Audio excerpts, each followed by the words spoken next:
നാരായണീയം ദശകം 3 ഭക്തിപ്രാർത്ഥന ശ്ലോകം 4 മുനിപ്രൗഢാരൂഢാ ജഗതി ഖലു ഗൂഢാത്മകതയോ ഭവത്പാദാംബോജസ്മരണവിരുജോ നാരദമുഖാഃ ചരന്തീശ സ്വൈരം സതതപരിനിർഭാതപരചിത്ത് സദാനന്ദദ്വൈത പ്രസരപരിമഗ്നാഃ കിമപരം.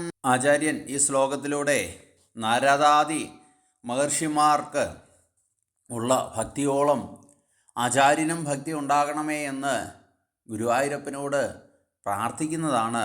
ജഗദീശ്വരനായ അല്ലയോ ഗുരുവായൂരപ്പ എന്നാണ് ആചാര്യൻ വിളിക്കുന്നത്. പ്രസിദ്ധനും ഗൂഢമായി സഞ്ചരിക്കുന്നവരും സംസാരമോചനം നേടിയവരുമായ നാരദാദി മുനിമുഖ്യർ അങ്ങയുടെ ചരണകമലങ്ങളെ സ്മരിച്ചുകൊണ്ട് സദാ ദുഃഖമില്ലാത്തവരായി കഴിയുന്നു. അവർ സച്ചിദാനന്ദ ബ്രഹ്മത്തിൽ ലയിച്ചുകൊണ്ട് ലോകത്തിലെവിടെയും ഇഷ്ടം പോലെ സഞ്ചരിക്കുന്നുണ്ടല്ലോ. ഇതിൽ പരം മറ്റെന്താണ് വേണ്ടത്? അവരുടെ ഭാഗ്യമല്ലേ അത്. നാരദാദി മഹർഷികൾ ആത്മഗതി പ്രാപിച്ചവരും മറ്റ് അർഹതപ്പെട്ടവർക്ക് ആത്മഗതിക്കുള്ള ഉപദേശം കൊടുക്കുന്നവരും സംസാരമോചിതരും സന്തുഷ്ടരുമെന്ന് പ്രസിദ്ധമാണ്. ഭഗവാനോടുള്ള ഭക്തിയും ഇവരുടെയെല്ലാം പ്രസിദ്ധം തന്നെയല്ലേ.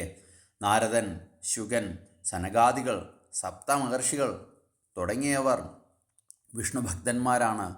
അവർ സ്വയം ആത്മാവിനെ ഉദ്ധരിക്കുക മാത്രമല്ല മറ്റുള്ളവർക്ക് കൂടി ആത്മോദ്ധാരണത്തിനായി ഉപദേശം കൊടുക്കുകയും ചെയ്യുന്നവരാണ്.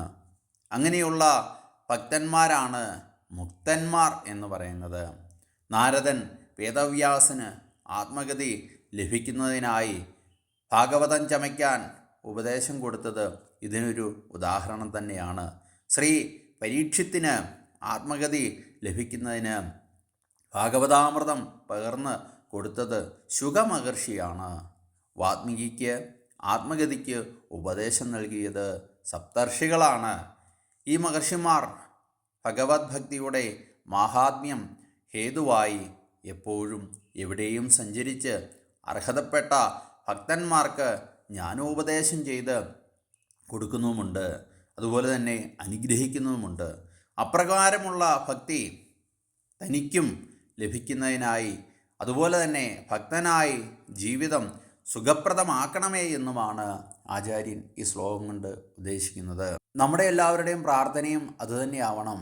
നിഷ്കാമമായി ഒന്നും ആഗ്രഹിക്കാതെ ഭഗവാന്റെ സേവനങ്ങൾ ചെയ്ത് ഭഗവാന്റെ മഹാത്മ്യങ്ങൾ നമ്മൾ പാരായണം ചെയ്തും ശ്രവിച്ചും അതുപോലെ തന്നെ ഭഗവത് കഥകൾ മറ്റുള്ളവർക്ക് പറഞ്ഞു കൊടുത്തുമൊക്കെയാണ് ഭഗവാന്റെ ഭക്തനായി നമ്മൾ കഴിയേണ്ടത്.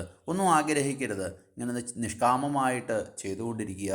അതുകൊണ്ടാണ് നമ്മൾ സൗജന്യമായിട്ട് ഇത് പഠിപ്പിക്കാം. നാരായണീയം പഠിപ്പിക്കുന്നുണ്ട്, ഭാഗവതം പാരായണം ചെയ്ത് പഠിപ്പിക്കുന്നുണ്ട്, ഒക്കെ ചെയ്യുന്നുണ്ട്. ഭഗവാന്റെ അനുഗ്രഹം നമുക്ക് എന്നേലും ഉണ്ടാവും. ഇന്ന് വേണം എന്ന് നമ്മൾ നിർബന്ധിക്കരുത്.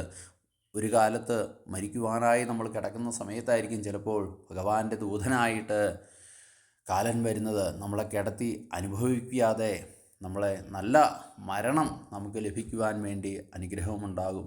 ഒക്കെ എല്ലാം സുഖമായിട്ട് ജീവിക്കണം. മരണവും ദുഃഖവും എല്ലാം സുഖമാകണമേ എന്ന് വേണം നമ്മൾ പ്രാർത്ഥിക്കുവാൻ. എല്ലാവർക്കും ഭഗവാന്റെ അനുഗ്രഹം ഉണ്ടാകട്ടെ എന്ന് പ്രാർത്ഥിക്കുന്നു. ഓം നമോ നാരായണായ.